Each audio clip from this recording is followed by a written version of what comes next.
Shalom Aleichem, viewers. Spiritual peace rise upon thee. My name is Nicholas Mansfield. My channel is Islam versus Christianity versus Judaism. And this is intended to be a very short presentation regarding the Gospel of Thomas and saying 100 in the Gospel of Thomas. It's probably one of the best known sayings in the Synoptic Gospels, and it closely matches the text of Thomas, but the text of Thomas is a fuller text. Now I'll speak briefly about what led me to examine the Gospel of Thomas and many other sources which are basically what you call pseudepigraphal sources of gospel, not canonical gospels. I received the priesthood in the church I am a member of approximately a dozen years ago, and straight away I had to find out the truth about Messiah, because the experience that I experienced was certainly what I was seeking, and spiritually it made me feel completely alive, and I have not looked back since that time. What I did at first, I went out and purchased some books from a mainstream bookstore which had a section on religious books. One of these books was Lost Scriptures by Bart Ehrman. A wide variety of early Christian works existed, some of which were expunged, probably many more than we even know about, and few remain to this day, but some of the best ones were certainly preserved to a lesser or greater degree. And one of the surprise finds from Nag Hammadi in Egypt, just after World War II, was a cache of Gnostic works, which includes the Gospel of Thomas.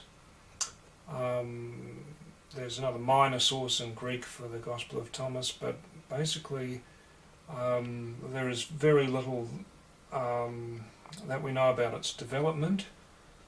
At the same time, it's one of the most important works outside the canon for gospel material, because there are, despite the fact that there are many simply overlapping sayings, there are many others which have a more extended version of what we find in the Gospels, in any Gospel or version of the Bible that we know of today, despite the fact that there are many variants in the early works of the New Testament.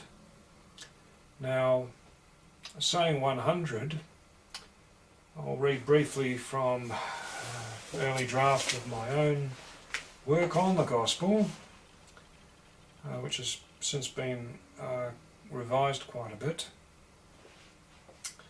What I found was, with Thomas in particular, the standard of translation was really lacking. The people who seem to be doing the translations seem to be thinking very creatively, but they didn't seem to have a background as a priest or a theologian. They really sort of went off tangentially, I found, and sometimes digressed from the most basic words because I simply didn't understand the Hebrew Bible. It took me quite a while really, to get to terms with the Gospels and to get to a level where I could understand Thomas. Because unless you do an extensive search into the language and so forth, if you're relying on translations of a Bible, you're going to go nowhere. You really have to go back to the original languages in which they were written and do a lot of homework. So what I found was basically the punchline in the narrative of the event, which occurred a couple of days before the Passion, just after the event of what is commonly called the temple cleansing, where he drove the money changers out of the temple and the animals. This was the aftermath this day, and he went through some mighty discourses with his opponents, and at the end of the day they couldn't beat him in words. But this is one point where they tried to severely make him come unstuck. And what I'm going to read you is just a fraction of what I've uncovered, because there are four other sources besides the canon for material in this part of the gospel. This may come as a surprise. I'm going to have to cover this much more extensively towards the end of my planned presentations of the gospel. But for now,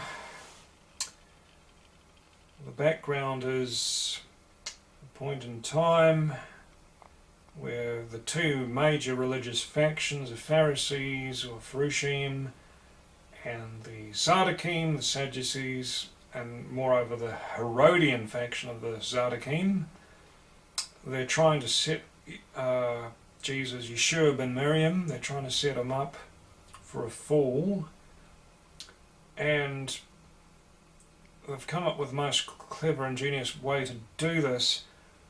It gets a bit complicated because there are at least two different coins mentioned according to which source you use.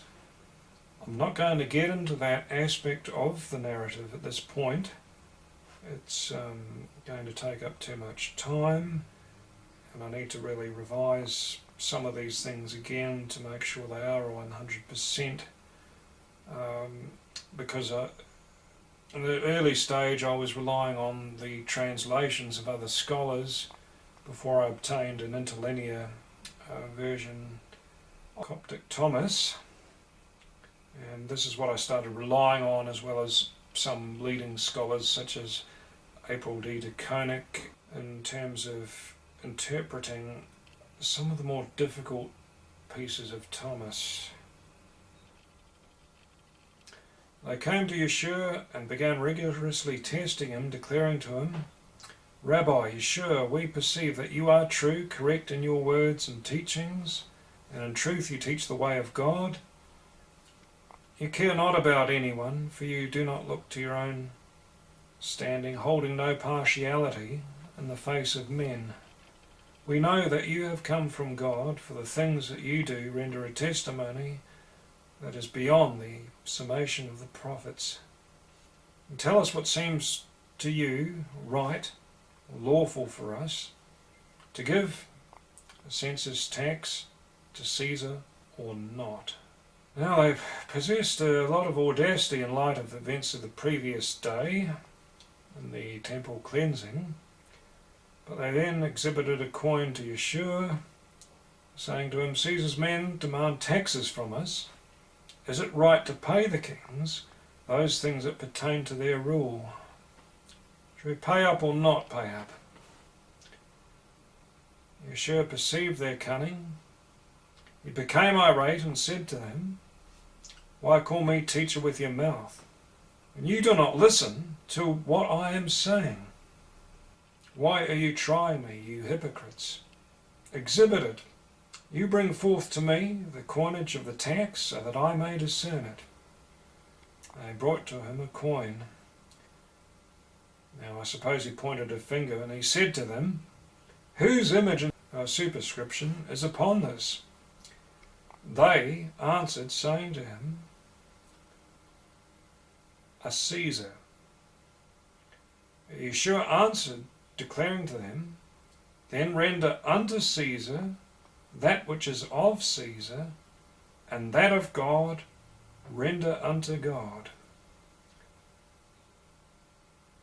So this is probably one of the most well-known sayings of Yeshua, Jesus, but in Coptic Thomas, he adds the words, "and render unto me what is mine." So we have three parts of this punchline. Render unto Caesar that which is of Caesar, render unto God that which is God's, render unto me that which is mine. The simplest way to make sense of this is to think of the kingdoms of this world, Caesar, the politicians, Satan, the unseen forces of his army, evil men, evil women. They are the ones that run this world. That is their kingdom. It is not a kingdom that will endure, and it is a kingdom that has already been shaken by the work of Messiah. The other kingdom is the unseen kingdom, the kingdom which is hidden from us now, the kingdom that our forefather and great mother Eve, Adam and Eve, they sold their birthright basically. They literally sold up their estate, planet Earth, and they were exiled for it. So here we are. This is the kingdom that was literally sold to Satan. And we are trapped here, but there is another kingdom from whence we originally came. Our spirit souls crossed over from that realm, which is known as the kingdom of God or the kingdom of heaven. And there are many places there in many realms that are hidden from us, but we cannot really get there until we die, at least. The judgment comes and everything else. Sometimes mysterious things happen and we see things that are hidden. But to cut a long story short, there is a divide between those two worlds, and in the Synoptic Gospels, that's what's being expounded. Kingdom of heaven, the kingdom of this world, two different worlds.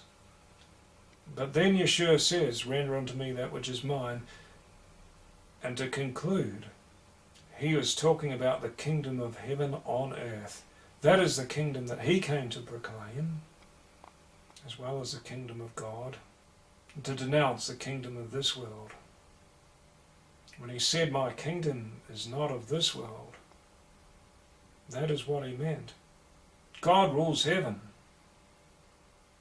But where Yeshua is, he's between the two worlds. He travels between the different kingdoms, just as Satan does.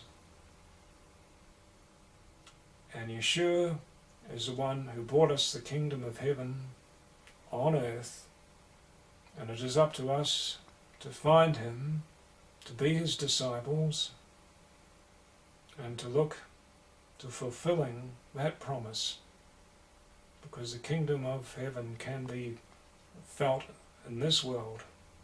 Sometimes it can even be seen in a magnificent form. It is up to you to find the kingdom and to study the Gospel of Thomas, just like the rest of the Gospels and amazing sources like 2 Thessalonians and Revelation, not to mention the Hebrew Bible.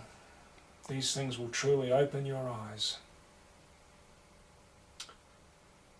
I wish you well in your studies. I hope you persevere in the thoughts of this gospel and what I've presented to you here and now.